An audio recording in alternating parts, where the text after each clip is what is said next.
Hi, I'm Greg Dell with Dell Disability Lawyers, and I'm here with Attorney Alexander Palamara, and I'm happy to discuss one of Alex's recently resolved cases against Lincoln National.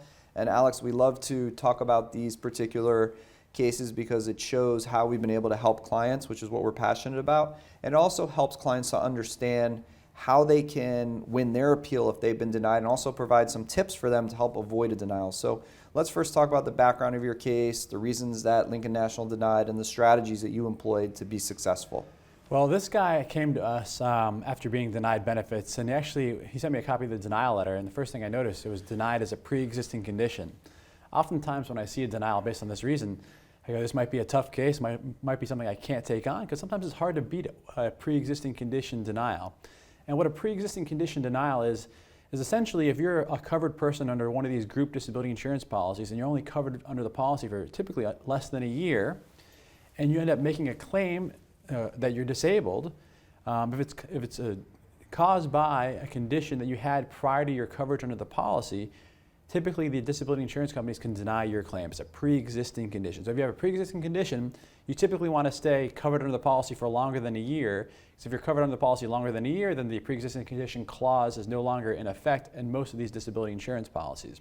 So this guy came to me. Right, and just to touch on that, what the pre-existing condition clause is, because we've seen a lot of extreme examples of this, but I tell, because people go into new jobs with some medical conditions. So, you know, someone had broken their back, right, and that was a pre-existing condition. They start a new job and they're working there for a year, or not a year.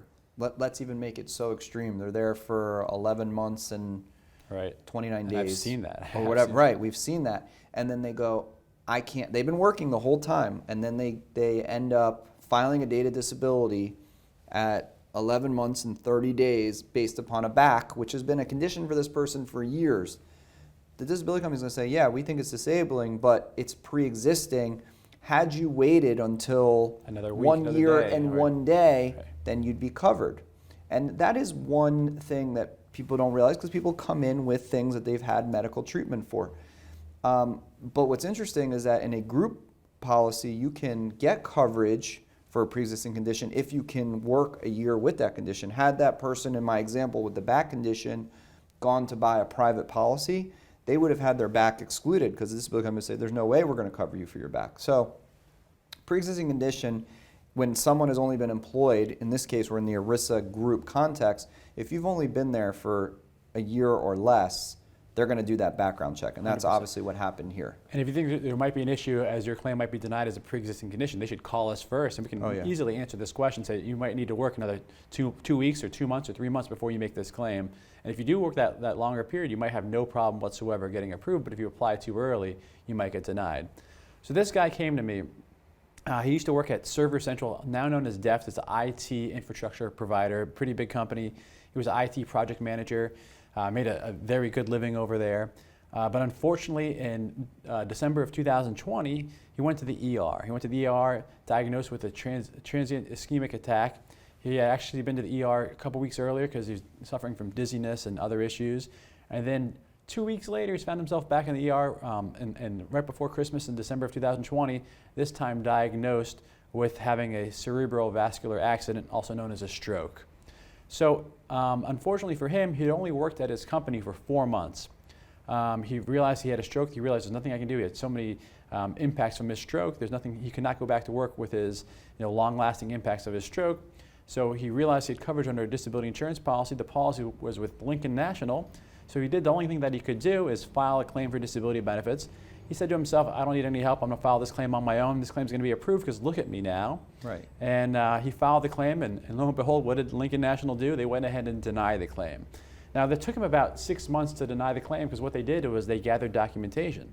They gathered not only documentation from the time period of his ER visits, the time period of his stroke, they got all those medical records and the medical records after that time period, but what they did was they're able to gather records from before your coverage. So there's that look back period. So before someone's covered under the policy, and this guy became covered under the policy as of August 1st of 2020, under most of these policies, there's what's known as a look back period. And look back period is typically 3 months, sometimes 6 months, and this policy was 3 months. So the look back period was from August 1st of 2020 until, it was So his coverage began in August 1st. So it was May 1st, 2020 to August 1st, 2020. Right. So he was a covered person for 4 months before he made this claim.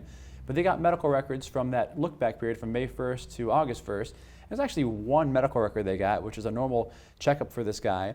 And what they showed in these medical records was that he was suffering from high cholesterol and hypertension, and he was taking a statin medication and a hypertension medication to lower his cholesterol and whatnot. And the crazy thing is that, never had any conditions of stroke, never had any issues whatsoever, but he ended up having this stroke. And what did the insurance company do? They deny the claim, saying it's a pre-existing condition because you're taking cholesterol-lowering medication and hypertension medication, and because those are risk factors for a stroke, we believe your claim is, we can deny your claim as a pre-existing condition. So I saw this denial letter. I realized it was, for lack of a better term, it was BS. And so I got going quickly on this claim. The first thing I did is something kind of out of the ordinary for our appeals. Is I started doing some research on strokes and the causes of strokes, and cholesterol and Americans with cholesterol. And what I found was this: 38%, according to the CDC, 38% of Americans have high cholesterol, and according to the CDC, 28% of Americans are on statin drugs or similar to statin drugs, cholesterol-lowering medications. So the first thing I thought to myself is, they're using this justification that this person had high cholesterol and hypertension to deny the claim. So in denying this claim, was Lincoln saying that they're going to deny 38% of Americans because they have high cholesterol if they make a claim within a year? So I realized this claim was denied for BS reasons. And just because you have high cholesterol and hypertension doesn't mean you're going to have a stroke. Certainly, it could be considered a risk factor, but you know what else is a risk factor? Smoking, being overweight, not exercising, and drinking, among other things. So it was the insurance company saying, if you don't exercise, we're going to deny your claim as a pre-existing condition. So I knew this claim was BS.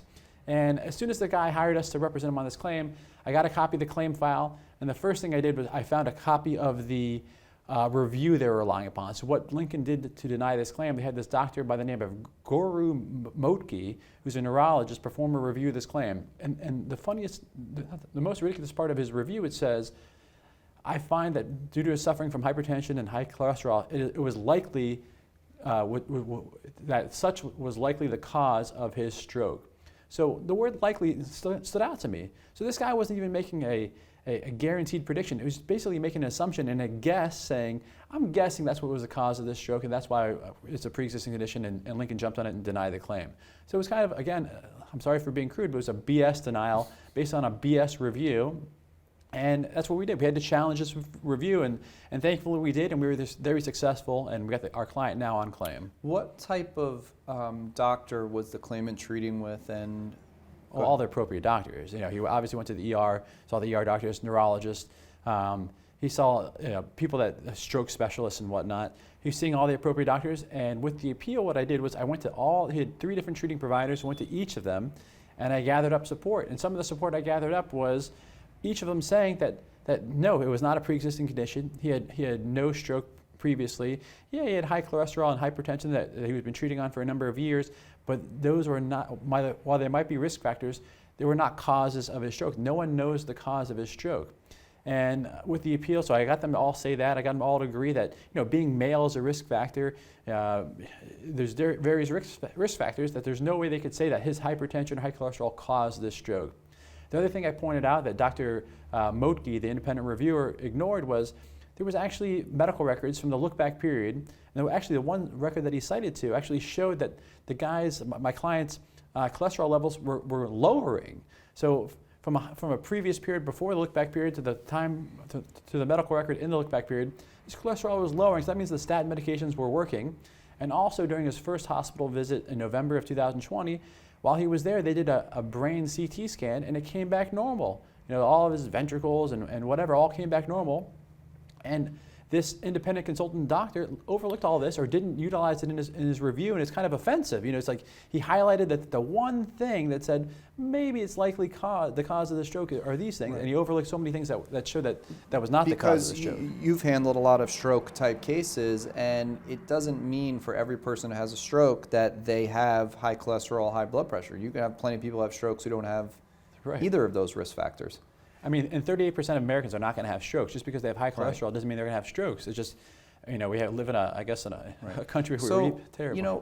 And it always surprises. Lincoln National got this one thing from a neurologist. Don't you think Lincoln National, a multi-billion-dollar company, has some kind of in-house doctor who says, no, there isn't a absolute, it's not considered a pre-existing condition because somebody has high cholesterol, has high blood pressure. By the way, high cholesterol and high blood pressure, when you're under medication, now it's managed. Right. The whole point of taking the medication is to avoid the whole gamut of complications that can happen. But their argument is that, typically the pre-existing clauses of these policies state that, if you're seen by, treated for, right. Or took prescribed medication or prescribed medications for these conditions, is considered part of your treatment for a pre-existing condition. So they said, they tried to use that argument. The fact that he's taking medication shows it's a pre-existing condition.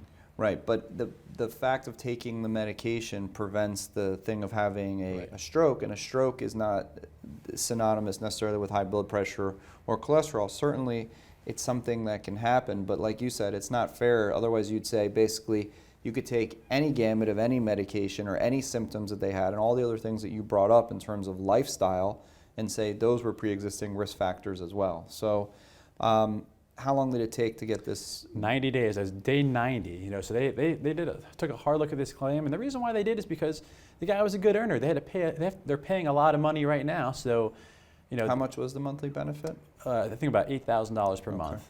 So they took a hard look at this claim because our average monthly benefit is about $3,000 or less. So they did not want to approve this claim, obviously, but ultimately they had to. We left them with no choice whatsoever but to approve this guy's claim.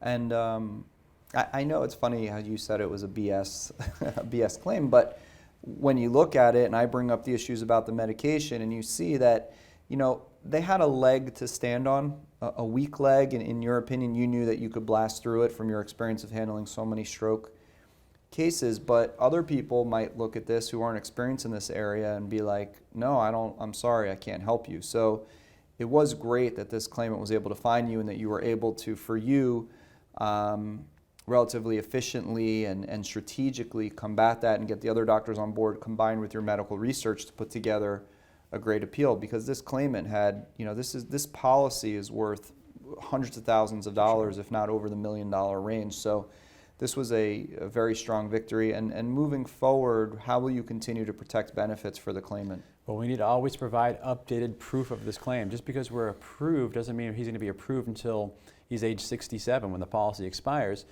So we have to continually gather updated records from his treating providers, make sure that he sees his treating providers on a regular basis, because we need to always prove that he remains disabled. There's a chance he can get better, and if it happens, so be it. We're happy if he can get back to work. We're happy for him to get back to work, but until that point, we need to keep on proving to the insurance company that he's disabled, and we do that with medical documentation and support from the treating providers. Great. Well, congratulations again. If you're someone out there who has a Lincoln National long-term disability benefit, no matter whether you've been denied or you need help continuing your claim or have any questions whatsoever, feel free to reach out to Alex or myself. No matter where you live in the country, we're available to assist you. Most importantly, we always provide initial free phone consultation, and we encourage you to contact us. Hi, I'm Gregory Dell, the managing attorney of Dell Disability Lawyers, and I hope you find the video you just watched helpful. We put these videos out all of the time, and we'd love if you would subscribe to our YouTube channel. Beyond our videos on our YouTube channel, we also have lots of information available on our website at diattorney.com, and we encourage you to come to our website.